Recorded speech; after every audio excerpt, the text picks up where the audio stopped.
Hello student, देखिए आज हम इस वीडियो में basic structure of the constitution के बारे में बात करेंगे। देखिए कॉन्स्टिट्यूशन के जितने भी प्रावधान हैं संविधान के अंतर्गत संविधान के अंतर्गत ही यह वर्णन है कि हम संवैधानिक प्रावधानों का अमेंडमेंट कर सकते हैं, क्योंकि समय और परिस्थितियों के साथ एक समय था कि लोग पत्र लिखा करते थे, तो उस वक्त IT एक्ट की ज़रूरत नहीं थी। अब जो है समय बदल गया है, अब जो है लोग ईमेल, व्हाट्सएप, चैट बहुत माध्यम है कम्युनिकेशन के, अब IT एक्ट की ज़रूरत पड़ी। तो ये जो संविधान निर्माता थे उनको लगा था कि समय और परिस्थितियाँ एक जैसी नहीं होती, तो हमारा संविधान रिजिड भी है और फ्लेक्सिबल है, ये हमारे संविधान के फीचर्स हैं। तो उसमें प्रावधान दिए गए हैं अमेंडमेंट के, उसमें कि समय और परिस्थितियों के साथ जब बदलाव आए तो हम इसमें आमूल चमूल परिवर्तन कर सकते हैं। तो इसमें एक जो अवधारणा आई basic structure of the constitution, और ये अवधारणा जो है ये कॉन्सेप्ट को क्लियरली कहीं डिफाइन नहीं किया गया है।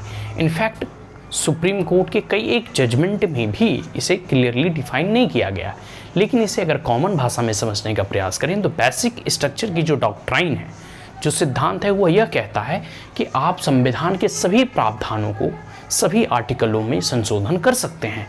इनफैक्ट कि जो कह सकते हो प्रियम्बल वगैरह है, इसमें भी कई एक पहले हुआ कि प्रियम्बल को आप जो है अमेंड नहीं कर सकते because it is not a part of the constitution. फिर आया कि it is also integral part of the constitution. फिर फंडामेंटल राइट की बात आई कि can fundamental right be amended, जैसे राइट टू प्रॉपर्टी हटा। तो बहुत सारे जो है कह सकते हो ना कि बहस सुप्रीम कोर्ट में और हाई कोर्ट में चलते रहता है, क्योंकि उसके पास जो है जुडिशियल रिव्यू का पावर है। तो अब जब बात आई कि चलो हम सब चीज़ परिवर्तन कर सकते हैं, लेकिन कुछ ऐसे आमूल चमूल कुछ फाउंडेशनल ऐसे वैल्यूज हैं, कुछ ऐसे चीज़ें हैं जिसमें हम कभी भी चेंजेस नहीं ला सकते, वो है बेसिक स्ट्रक्चर। फाउंडेशनल जो होता है ना, जैसे घर है, फाउंडेशन पे ही खड़ा रहता है, आप घर के सभी दीवारों को जो है इधर उधर फिर से तोड़कर बना सकते हैं, लेकिन जो फाउंडेशन है वो एक बार अगर पिलर पड़ जाते हैं तो उसमें बदलाव नहीं किए जा सकते। फाउंडेशन अगर बदलेगा तो पूरा का पूरा घर की रूपरेखा ही बदल जाएगी, ध्वस्त भी हो सकता है।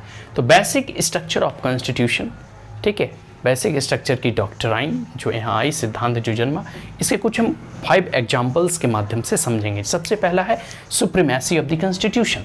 अल्टीमेट, जैसे देखो कह सकते हो ना कि लोग जैसे नेता वगैरह चुने जाते हैं या फिर जो ऑफिसर या एडमिनिस्ट्रेटर होते हैं, तो वो ऐसा नहीं कि किसी को भी बंद कर सकते हैं, किसी को भी मतलब एक बार जब वो कुर्सी और पावर्स में आ गए तो किसी के साथ भी मिसबिहेव कर सकते हैं या किसी के साथ भी जो है वो बुरा भला कर सकते हैं, ऐसा नहीं है। जो भी एक्शन लिया जाएगा, चाहे एडमिनिस्ट्रेटर हो या फिर कह सकते हो कि कोई बहुत बड़ा लीडर क्यों ना हो, या लीडर कहीं कोई जो है बहुत बड़ी फैमिली मेम्बर क्यों ना हो, उसकी मनमानी नहीं चलेगी। चलेगा वही जो संविधान कहता है, जो कॉन्स्टिट्यूशन कहता है, जो रूल ऑफ लॉ कहता है। तो सुप्रीमेसी ऑफ द कॉन्स्टिट्यूशन, यहाँ कॉन्स्टिट्यूशन की सुप्रीमेसी की बात कही गई है कि अंतोगत्वा सर्वोच्च कौन होगा? सर्वोच्च होगा संविधान, न हम न आप, चाहे राजा हो, रंक हो या फकीर हो, सर्वोच्च कौन होगा? संविधान। किसी की मनमानी जो मतलब जो कह दिया वो नहीं होगा, ठीक है, मेरा वचन ही है शासन वाला नहीं, जो संविधान कहेगा वही शासन है। दूसरा है sovereign, democratic, Republic and secular. कुछ जो टर्म है प्रियम्बल में दिए गए हैं। सोवरेन मालूम है संप्रभुत्व, डेमोक्रेटिक मतलब लोकतंत्र, और रिपब्लिकन मतलब गणतंत्र, और सेकुलर का मतलब जानते ही हो पंथ निरपेक्ष। तो ये जो वैल्यूज़ हैं या फिर ये जो नेचर है, यह जो प्रकृति है भारतीय संविधान का या भारत के पूरे देश को रन करने के लिए कुछ ऐसे वैल्यूज़ हैं। तो ये जो वैल्यूज़ हैं या फिर ये जो नेचर है भारत का, इसमें कभी भी कोई संशोधन नहीं किए जा सकते, इसमें कुछ ऐड किया जा सकता है। ऐसा नहीं कहा सकता है कि अब भारत सोवरेन नहीं रहा, अब जो है ये मोनार्की इसमें आ गया, डिक्टेटरशिप हो गया, नहीं। India once sovereign always will be a sovereign, ठीक है। अब ऐसा नहीं कि मिलिट्रीशिप या डिक्टेटरशिप के सिद्धांतों को हम मानने लगे, नहीं। फिर डेमोक्रेटिक लोकतंत्र ही रहेगा, कोई राजतंत्र वगैरह वापस नहीं आने वाला। रिपब्लिकन मतलब हम गणतंत्र, जो हम नेता को चुनेंगे। और यहाँ जो है सेकुलर जो है पंथ निरपेक्ष, ये सेकुलर शब्द ऐड किए गए हैं, लेकिन बहुत सारे ऐसे फंडामेंटल राइट जो हैं वो पहले से ही विद्यमान थे, जो माइनॉरिटीज़ को अपना अधिकार सिक्योर करने के लिए बनाए गए थे संविधान में जब निर्माण हो रहा था उसी वक्त, लेकिन सेकुलर तो बाद में अमेंडमेंट करके ऐड किया गया। फिर भी India is not a secular because our constitution says it. India is secular by nature, ठीक है।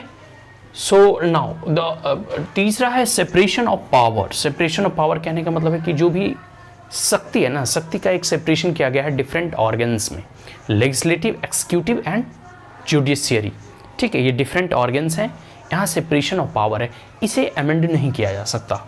नाउ द फेडरल कैरेक्टर, एक तो हो गया कि पैरेलल वे में 3 ऑर्गन में जो है पावर्स को डिस्ट्रीब्यूट किए गए हैं, डिवाइड किए गए हैं, और एक होता है पावर का जो कह सकते हैं ना कि पावर या अथॉरिटी का एक प्रकार से टॉप टू डाउन अप्रोच में इसे जो है कह सकते हो कुछ डेलीगेट किया जाता है। जैसे अब सेंट्रल गवर्नमेंट है, केंद्र सरकार, डिफरेंट स्टेट में डिवाइड किए गए हैं, तो राज्य सरकार वहाँ बनती है। फिर स्टेट गवर्नमेंट के भी नीचे आती है एक लोकल गवर्नमेंट, चाहे अर्बन में म्यूनिसिपैलिटी या म्यूनिसिपल कॉरपोरेशन, और गाँव वगैरह में जो है नगर पंचायत, मतलब पंचायत समिति वगैरह, सभा वगैरह। तो जो फेडरल कैरेक्टर है, 3 tier of the government, top, mid and bottom. 5वां unity and integrity of nation, देश की एकता और अखंडता पर कभी भी कोई आँच नहीं आना चाहिए, ठीक है। तो ये कुछ ऐसे एग्जाम्पल्स हैं जो कि बेसिक स्ट्रक्चर के रूप में हम समझ सकते हैं। So that's all, thank you, have a great day.